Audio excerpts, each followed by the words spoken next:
ಭಾರತೀಯ ಜನತಾ ಪಾರ್ಟಿಗೆ ನಾನು ಸೇರಬೇಕು ಅಂತ ಅನೇಕರು ಪ್ರಯತ್ನ ನಡೆಸ್ತಾ ಇದ್ದಾರೆ. ಜವಾಬ್ದಾರಿ ಇರೋರು ನಡೆಸ್ತಾ ಇದ್ದಾರೆ, ಹಿರಿಯರೆಲ್ಲ ನಡೆಸ್ತಾ ಇದ್ದಾರೆ.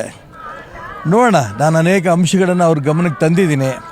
ಅದನ್ನು ಅವ್ರು ಪ್ರಸ್ತಾಪ ಮಾಡಿ ಅದನ್ನು ಅವರು ಒಪ್ಪಿಗೆ ಕೊಡ್ತಾರೆ ಅಂತ ನನ್ನ ನಂಬಿಕೆ ಇದೆ. ನಾನು ಭಾರತೀಯ ಜನತಾ ಪಾರ್ಟಿ ಬಿಟ್ಟು ಕಡಿದ್ರೂ ಬೇರೆ ಕಡೆ ಹೋಗಲ್ಲ. ನನ್ನ ರಕ್ತವೂ ಕೂಡ ಭಾರತೀಯ ಜನತಾ ಪಾರ್ಟಿನೇ. ಹಾಗಾಗಿ ಭಾರತೀಯ ಜನತಾ ಪಾರ್ಟಿ ಕರ್ನಾಟಕ ರಾಜ್ಯದಲ್ಲಿ ಅನೇಕ ಪಕ್ಷವನ್ನು ಕಟ್ಟಿರೋಂಥ ಹಿರಿಯರಿಗೆ ಜಿಲ್ಲೆಗಳಲ್ಲಿರ್ಬೋದು, ರಾಜ್ಯದಲ್ಲಿರ್ಬೋದು ನೋವಿದೆ. ಯಾಕೆ ಈ ಪಾರ್ಟಿ ಹಿಂಗಾಯಿತು, ಯಾಕೆ ಹಿಂಗೆ ಪಾರ್ಟಿ ಆಯಿತು ಅಂತ. ಈ ಪಾರ್ಟಿ ಸರಿ ಹೋಗಬೇಕು ಅನ್ನೋಂಥ ಅಂಶವನ್ನು ಜವಾಬ್ದಾರಿ ಇರೋರ ಹತ್ರ, ಹಿರಿಯರ ಹತ್ರ ಪ್ರಸ್ತಾಪ ಮಾಡಿದ್ದೇನೆ. ಅವರು ಕೂಡ ಗಮನ ಹರಿಸ್ತಾರೆ ಅನ್ನೋಂಥ ನಂಬಿಕೆ ಇದೆ. ಆ ದಿಕ್ಕಿನಲ್ಲಿ ಯೋಚನೆ ಮಾಡಿಕೊಂಡು ಖಂಡಿತ ನಾನು ಇವತ್ತಿಲ್ಲ ನಾಳೆ ಭಾರತೀಯ ಜನತಾ ಪಾರ್ಟಿ ಹೋಗ್ತೇನೆ. ಕರ್ನಾಟಕ ರಾಜ್ಯದಲ್ಲಿ ಭಾರತೀಯ ಜನತಾ ಪಾರ್ಟಿಯ ಹಿಂದುತ್ವವಾದಿಗಳ ಸರ್ಕಾರ ಬರಬೇಕು. ಆ ದಿಕ್ಕಿನಲ್ಲಿ ಪೂರ್ಣ ಪ್ರಯತ್ನ ನಾನು ಮಾಡ್ತೇನೆ. ಷರತ್ತು ಅಂತಲ್ಲ, ಇದು ನಾನು ಯಾವುದೇ ಷರತ್ತು ಹಾಕಕ್ಕೆ ಹೊರಟಿಲ್ಲ.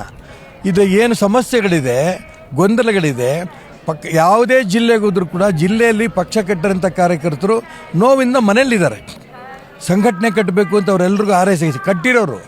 ಹಾಗಾಗಿ ಅವ್ರ ನೋವೆಲ್ಲ ಸರಿಪಡಿಸಬೇಕು ಅನ್ನೋ ದಿಕ್ಕಲ್ಲಿ ಒಂದು ದೊಡ್ಡ ಗುಂಪು ಹಿರಿಯರದ್ದು ಪ್ರಯತ್ನ ಮಾಡಿದ್ರೆ, ನಾಯಕರದ್ದು ಪ್ರಯತ್ನ ಮಾಡಿದ್ರೆ ಅವರೆಲ್ಲರೂ ಕೂಡ ಪಕ್ಷದಲ್ಲಿ ಆಕ್ಟಿವ್ ಆಗ್ತಾರೆ. ಅವ್ರು ಆಕ್ಟಿವ್ ಆಗೋದ್ರಿಂದ ಸಂಘಟನೆ ಗಟ್ಟಿ ಆಗುತ್ತೆ. ಸಂಘಟನೆ ಗಟ್ಟಿ ಆಗೋದ್ರಿಂದ ರಾಜ್ಯದಲ್ಲಿ ಹಿಂದುತ್ವವಾದಿಗಳ ಸರ್ಕಾರ ಖಂಡಿತ ಬರುತ್ತೆ.